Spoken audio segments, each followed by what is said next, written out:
പശ്ചിമേഷ്യയിൽ യുദ്ധം അതിന്റെ സർവനാശത്തിലേക്ക് കടക്കുകയാണ്. ലോകത്തിലെ ഏറ്റവും വലിയ സൈനിക ശക്തിയായിട്ടുള്ള അമേരിക്കയ്ക്ക് ഇറാനിൽ നിന്നേറ്റത് അപ്രതീക്ഷിതവും അതികഠിനവുമായിട്ടുള്ള പ്രഹരം. അമേരിക്കൻ സൈനിക താവളങ്ങൾ ലക്ഷ്യമാക്കി ഇറാൻ നടത്തിയ വൻ വ്യോമാക്രമണങ്ങളിൽ ഗൾഫ് മേഖലയാകെ വിറങ്ങലിച്ചു നിൽക്കുകയാണ്. ജോർദാൻ, കുവൈറ്റ്, ബഹ്റൈൻ എന്നിവിടങ്ങളിലെ അമേരിക്കൻ സൈനിക താവളങ്ങൾ ലക്ഷ്യമാക്കിയാണ് ഇറാൻ ഏറ്റവും പുതിയ ആക്രമണങ്ങൾ അഴിച്ചുവിട്ടിരിക്കുന്നത്. ജോർദാനിലെ അമേരിക്കൻ വാർത്താവിനിമയ സംവിധാനങ്ങളും ഇന്ധന സംഭരണികളും പൂർണ്ണമായും തകർക്കപ്പെട്ടതായിട്ടാണ് റിപ്പോർട്ടുകൾ. കുവൈറ്റിലും ബഹ്റൈനിലും ഡ്രോൺ ആക്രമണങ്ങൾ നടന്നതോടെ ജനങ്ങളോട് അടിയന്തരമായി സുരക്ഷിത സ്ഥാനങ്ങളിലേക്ക് മാറാൻ ഭരണകൂടങ്ങൾ നിർദ്ദേശം നൽകി കഴിഞ്ഞു. അമേരിക്കൻ സൈന്യം ഇറാനിൽ നടത്തിയ 6 മണിക്കൂർ നീണ്ട വ്യോമാക്രമണങ്ങൾക്കുള്ള ഇറാന്റെ മറുപടിയാണിത്. ഇറാനിലെ വ്യോമ പ്രതിരോധ സംവിധാനങ്ങൾക്കും കമാൻഡ് സെന്ററുകൾക്കും നേരെ അമേരിക്കൻ സെൻട്രൽ കമാൻഡ് നടത്തിയ ആക്രമണത്തിന് പിന്നാലെയാണ് അമേരിക്കൻ ബേസുകളിൽ ഇറാൻ കനത്ത ആക്രമണം അഴിച്ചുവിട്ടത്. ചബഹാർ, അഹ്വാസ്, ബന്ദർ അബ്ബാസ് എന്നീ തീരദേശ നഗരങ്ങളിൽ അമേരിക്കൻ ആക്രമണത്തിൽ വലിയ നാശനഷ്ടങ്ങളാണ് ഉണ്ടായിട്ടുള്ളത്.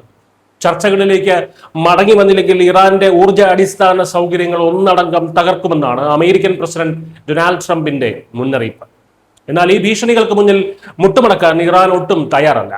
രാജ്യത്തിന് യാതൊരു ഗുണവുമില്ലാത്ത ഒരു കരാറിലും ഒപ്പുവെക്കേണ്ട കാര്യമില്ല എന്നാണ് ഇറാന്റെ chief negotiator Mohammad Bagher Ghalibaf വ്യക്തമാക്കിയത്.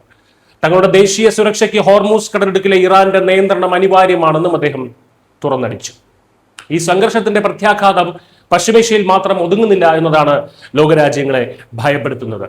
ലോകത്തിലെ ഏറ്റവും പ്രധാനപ്പെട്ട എണ്ണക്കടത്ത് പാതയായിട്ടുള്ള ഹോർമൂസ് കടലിടുക്ക് ഇറാൻ ഇപ്പോൾ പൂർണ്ണമായും അടച്ചിട്ടിരിക്കുകയാണ്. ഇതിനു മറുപടിയായി ഇറാനിയൻ തുറമുഖങ്ങൾക്കുള്ള ഉപരോധം അമേരിക്ക വീണ്ടും പുനഃസ്ഥാപിച്ചിട്ടുമുണ്ട്. ഉപരോധം മറികടക്കാൻ ശ്രമിച്ച ഒരു എണ്ണക്കപ്പലിന് നേരെ അമേരിക്കൻ സൈന്യം വെടിയുതിർക്കുകയും ചെയ്തു. അമേരിക്കയും സഖ്യകക്ഷികളും ഈ ഉപരോധം തുടർന്നാൽ മറ്റ് എണ്ണവാതക വിതരണ പാതകളും എന്നേക്കുമായി അടച്ചുപൂട്ടുമെന്നാണ് ഇറാന്റെ റവല്യൂഷണറി ഗാർഡ് നൽകുന്ന മുന്നറിയിപ്പ്. ഹോർമൂസ് കടലിടുക്ക് അടഞ്ഞതോടെ ലോകമെമ്പാടും എണ്ണവില കുതിച്ചുയരുകയാണ്. യുദ്ധം ഇങ്ങനെ നിയന്ത്രണാതീതമായി നീങ്ങുമ്പോഴും അപ്രതീക്ഷിതമായിട്ടുള്ള ചില നീക്കങ്ങളും ഇതിനിടയിൽ സംഭവിക്കുന്നുണ്ട്. 2024 ഡിസംബർ മുതൽ തങ്ങൾ തടവിലാക്കിയിരുന്ന അമേരിക്കൻ പൗരയായിട്ടുള്ള ഡീന കരാരിയെ ഇറാൻ മോചിപ്പിച്ചു. ഈ നടപടിയെ ഒരു സന്മനസ്സായി കണ്ട ഡൊണാൾഡ് ട്രംപ് സ്വാഗതം ചെയ്തിട്ടുമുണ്ട്. എന്നാൽ ഒരു തടവുകാരിയുടെ മോചനം കൊണ്ട് മാത്രം അവസാനിക്കുന്നതല്ല പശ്ചിമേഷ്യയിലെ ഈ പ്രതിസന്ധി.